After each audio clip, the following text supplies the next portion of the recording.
Hi guys. I just finished filming a TikTok, so I'm gonna come over and start filming for you guys the vlog. But hi guys, today is here, let's see if I can turn it sideways. Sorry, there you go. Yeah, okay. Put some lighting. See, I usually prepare for this, but I was making a TikTok and I'm behind a little bit. There, better lighting. Today is Saturday, June 19th, 2021.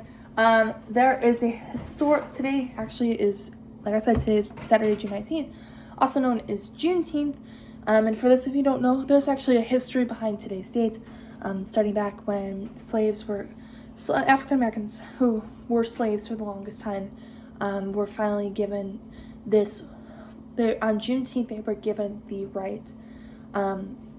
Many of their rights were granted to them, but not all of them. And still today, part of Juneteenth, the thing is we celebrate that each year to acknowledge that's part of our history. And it's still shown today, despite, there's may no longer be slavery, but there still is discrimination and disequality between whites and African Americans and whites and minorities. And it's important to acknowledge that that's part of our history, and it's not going away. And that's something that we all have to just be acknowledged to and be educated on. There are some people who refuse to educate themselves on it, and then it's sad to see that they won't educate on what's part of history to prevent that from happening again. So yeah, today is Juneteenth, so happy Juneteenth. It's going to be made as of next year, officially a paid day off. So officially it'll be counted as a holiday, at least in Illinois. So next year, employers will have the option to make it a holiday, meaning a paid holiday day where everybody can stay home. I think, yeah, that's what the state said. Yeah, that's what Pritzker said. So that's what's happening. And then we'll also just talk a little bit about, there's some sad news about with POTUS's world, and I'm sure some people have seen it on my Instagram at this point. So we'll talk a little bit about that. I've got a motivational quote. I still don't have the board, but I do have a quote for you. And then we'll kind of just ramble a bit. But so today's quote is from Lil Wayne. I saw it on one of my friend's grandmother's Instagrams. So shout out to Miss Casper. Woo, Jenna's grandma. Woo. She doesn't watch this, but she posted a quote by Lil Wayne, and Lil Wayne said, live a little, laugh a little, give a little. Lil Wayne, live a little, laugh a little, give a little, right? Have fun, be yourself, give back to the community. I've really look into the quotes that I pick, and looking at that quote, I looked further into the quote, and at the time when Lil Wayne posted that and said that, he acknowledged that, it's part of life to go through these challenges in life, but also to have these moments of courage.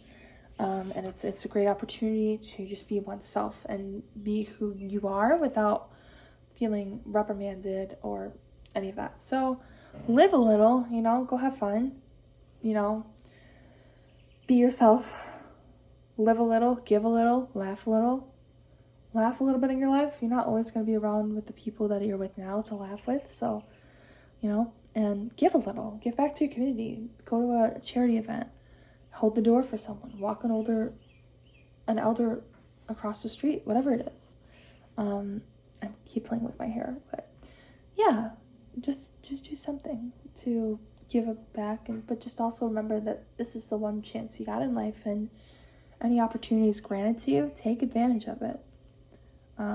I have not taken advantage of all opportunities that I could have, but any opportunities that really get thrown my way now, I really look at it as this is a great opportunity for me to strive as a person, to learn to become a better person. Then I'm not the best person in the world. No, I have my moments, but it allows me to become a better person and to strengthen my bonds with people and relationships, whether that's friendship-wise, whether that's family-wise, whether that's romantic-wise, all that fun stuff. So, yeah, live a little, laugh a little, give a little. Thank you, Lil Wayne. Yeah, He's a rapper, I think, right? Yeah. Yeah, I think so. On some more sad news, unfortunately, this morning it was announced on President Biden's official Instagram, Facebook, any social media. Same for Mrs. Biden, Dr. Biden, FLOTUS. FLOTUS and POTUS both announced that their 13-year-old dog, Champ, passed away. And if those of you who don't know, currently, for those of you who live overseas or have no idea who our president is, that's President Biden's dog. Their oldest dog, he was Champ and Major, were both in office when Biden was vice president to Obama. So Sonny and Bo and Major and Champ all lived in the White House together, and the 4 dogs were together. About a month ago, Barack Obama lost his eldest dog, Bo, and now today, 4 weeks later, Biden lost his dog, Champ. So hopefully Bo and Champ are running around together, and no longer in pain, while Sonny is still here for Barack Obama and Major is still here for Biden. But it's always hard to lose an animal. So my condolences are out to President Biden and his family. And I know that was a tough loss because he was awesome. Champ was amazing. Champ was the sweetest dog ever. He was in so many photo shoots on their Instagrams. And he just was such a happy, up-loving dog. And, as he got to his final weeks, Biden was mentioning that he really loved to go bask in the sun on in the White House garden, get his little tan on, and Major would come join him, and it was a sweet moment. So sadly he passed, but my condolences to the Biden family. And unfortunately, it's a sad thing because animals do come and go. But hold your animals close to you guys, because you never know when you might not see them again. Yeah. I'm grateful that I have Charlie in my life right now. I'm, looking at, I'm crying over Champ, but looking at it, Champ was a great dog, and he wasn't even my dog. That's the thing, is that it just gets to you. It's an animal. We all put our political aspects aside. It wasn't even my dog, but, just the fact that it's an animal, we put our Republican versus Democratic views aside when it comes to an animal, and it's rough. It's really rough. Rough, get it? So, I lost, about, I was 8, so it's been a long time, because I'm now 17, but 9 years ago, I was 12. I'm sorry, I was 12 when she passed. When I was 12, the dog we had before Charlie was Daisy, and obviously I wouldn't trade Charlie for the world, but at the time when she had passed, so it's so hard to tell, but just thinking about Biden's dog, it makes me think about Daisy. Daisy was our dog before Charlie, and she had a bed right in the room next door. She didn't really prefer me or anybody really. Charlie loves me and stuff, follows me everywhere. She loved our dad, and my mom, and she was really close to them because she slept on the bed with them because she was much smaller than Charlie, but also on the ground and stuff. And it's hard because I think that every time I go in their room, I see her ashes sitting on the shelf, and the picture that I drew of her just days before she had died, not knowing that she was going to. My mom came home and she was panting hard, and I was freaking out because we all came home that day, and I was like, Mom, Daisy's not, breathing normally, and she had really heavy breathing patterns, and so I told my mom, and she was like, okay, and then she felt my dog's stomach, and she goes, Grace, can you go get your dad? And that's kind of how I was like, she's not okay. And the car I currently have was the car that my parents drove her to Riser to help her and do what they could, and they took her to Riser, and which is where my mom works still now.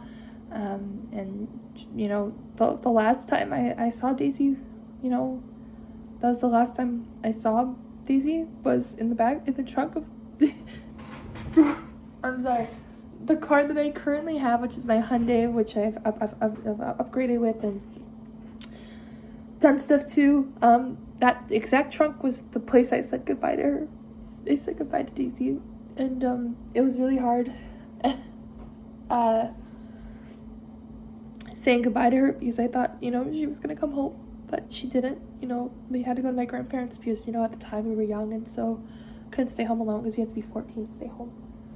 And you know, I went to my grandparents, and I couldn't stop crying. And then they came over, and I was like, oh my god, is she okay? Is she okay? And no, my mom was upset, and you could tell, and I knew from her face that, you know, my dog was not okay. So, you know, long after that too, we did. So she died when I was 12, and we were all in denial about getting another dog. We knew we wanted animals in this house. We still had the cats, but Daisy was original, and I miss Daisy every single day. I go into our parents' room every single day, and I just look at the picture that I drew of days before, and 12-year-old me not even knowing that it was going to happen, and it did. So you never know when your animals are going to go. So every day you have with your animals, hug them close, you know, play with them, be with them, love them, cherish them, you know, because to the very, very end, I gave Daisy a hug, and I kissed her, and I sat in the trunk with her for a few minutes, but I knew that those few minutes, you know, my parents really wanted us to say goodbye, but those few minutes probably also didn't help. But yeah, so you never know how much time you have with your animals, so treasure them close, love them, hold them, hug them. You know, yeah, you're gonna yell at them sometimes because they're not doing something right. Sorry. You're gonna yell at them because they're not doing something right, but you have to remember that they're animals, that they need that love that we give them, that they give us every single day. We have to give it to them until the very end. And so now that I think about it, Charlie. He's sleeping, so I don't want to wake him. Charlie is going to be 9 in August, and it makes me realize that that's how old Daisy was. So I hold on to every moment I have. I'm holding on to every moment I have with them. Oh, so sorry, my nose is itching like crazy. I hold on to every moment I have with them, and just be grateful for the time you have with them. So, not to get emotional over Biden's dog, but every time I see a dog die or I hear about an animal that passed away, I get very, very, very emotional because I love animals and I'm such a huge animal person. And if I could, just like my mom was like, she knew she wanted to be a vet. I can't handle that. I can't handle going in every day and being like, okay, what are we doing? Like knowing that I'm putting people are putting their trust into my hands to take care of their animals. Anytime Charlie has something going on, or when the cats were alive, that was going on or anything, I was always like, oh my god. And so I think that it's really rough. Yeah. But the other thing too is that I miss my cats too. Simba was an ass. Simba was an ass. He loved to. He was very psychotic. You know, he grew up in another home on the streets pretty much until my parents brought him home. And then Sagwa we named after that kids show, Sagwa and Friends. We named both of them after that. And so Simba was an orange tabby cat, and Sagwa was this black and white. We should kind of named him Oreo, I think. But yeah. Whew. Not to get too emotional. But yeah. All animals. I keep saying it, but treasure your animals. Treasure the people you love. Treasure everything, because you never know when your time or their time or anyone's time can go. So, Biden, you don't watch this, but I'm gonna say it anyway. I hope that you know, I send my condolences to you, to Dr. Biden, to your grandkids, to your kids, to everyone who loved and treasured Champ. He was very loved. I know he was. And I hope that, you know, it brings you some peace that he's, you know, I guess with Bo, you know, running around, and brings you some clarity. So, the other thing I wanted to mention real quick is that next week is Hawaii. Next week is Hawaii. Hawaii.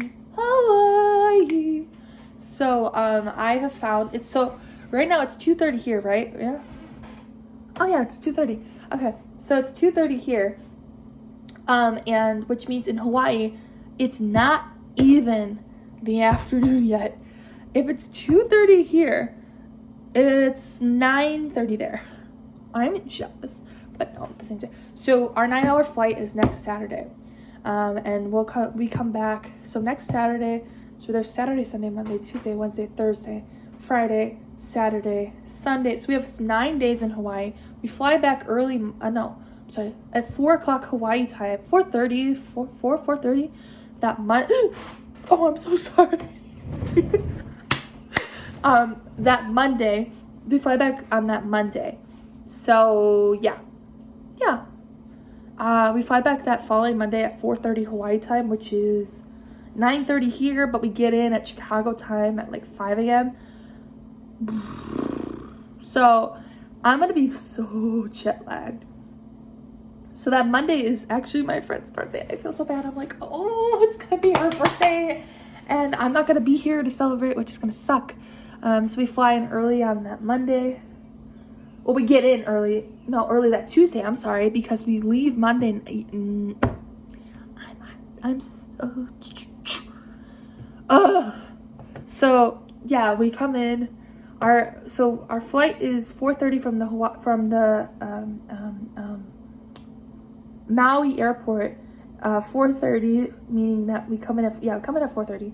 So yeah, 4:30 or so is when we leave, or just supposed to depart. So boarding would be 4, and then we'll be back at 5 o'clock Chicago time on the 6th, that Tuesday. So it's the day after my friend's birthday. So I know I'm going to be exhausted. So I come in really early that morning. So I highly doubt I would do anything. Honestly, my parents told me, we're like, we'll come in and then we're just gonna probably come home, because by the time we get home, it'll be like 6 a.m. or whatever. We're gonna sleep probably till like 2 or 3 or whatever. We'll get home, we'll unpack, and then sleep, and then have whatever for dinner. Yeah, it's gonna be rough. I'm not gonna have, so my car, right? I can't bring my car to Hawaii, of course. None of us can. So we have one car in the shop, and then the other 2, because my parents live here and they pay the rent and they pay they pay the mortgage. So my car was originally going to sit on the curb out back, but I can't do that because the village said, no, you can't do that. So Village of River Grove sucks with parking shit. So I have to go bring mine over to my grandmother's and park it in her thing. So I won't have a car when I come back. So if I need to do anything, I have to like share cars for a bit until I can get over there and get my car back. I could easily walk over there, but that's, yeah. But yeah, so I won't have a car for a few days, I guess. And because they're gonna get my mom's car is coming back we have to come back that next day, that Wednesday, to get it and stuff or whatever. So yeah. All right, cool. Have a great day, guys. I gotta go. Yeah, I talked too much. So I'll see you tomorrow. Bye.